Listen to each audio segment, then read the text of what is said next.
Сәлем қыздар, сіздерге бүгін қамыры жұқа, өте дәмді чебурекидің рецептімен бөлісемін. Менің каналыма жазылып, лайк, комментарий қалдыруды ұмытпаңыз. Чебурекидің қамырына ең алдымен ұнға сұйық майды құйып, 1 шай қасық тұз саламыз.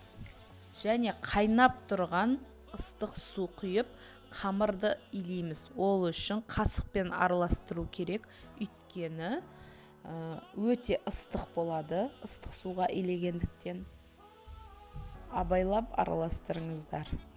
Енді қамырдың басын біріктіру үшін қолмен жақсылап илейміз.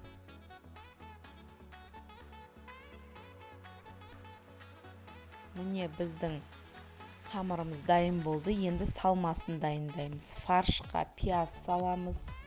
Татымына қарай тұз саламыз.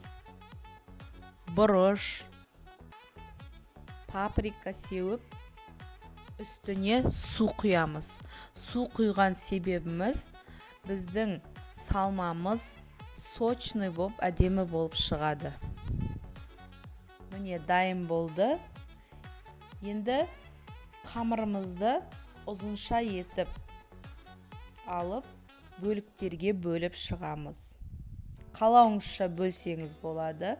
Оны жайып, ішіне салмамызды салып, жұқалап жайып шығамыз. Енді шеттерін осылай түйіп, жақсылап бекітеміз. Өйткені майға түскенде шашырап кетеді. Енді шетін осындай вилкамен осылай басып шығамыз. Сол кезде әдемі көрінеді.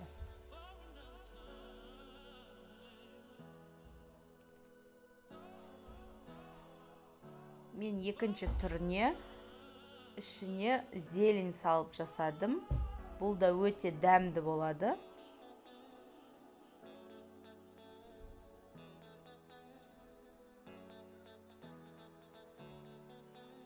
Шетін осылай вилкамен басып шықсаңыздар әдемі көрінетін болады.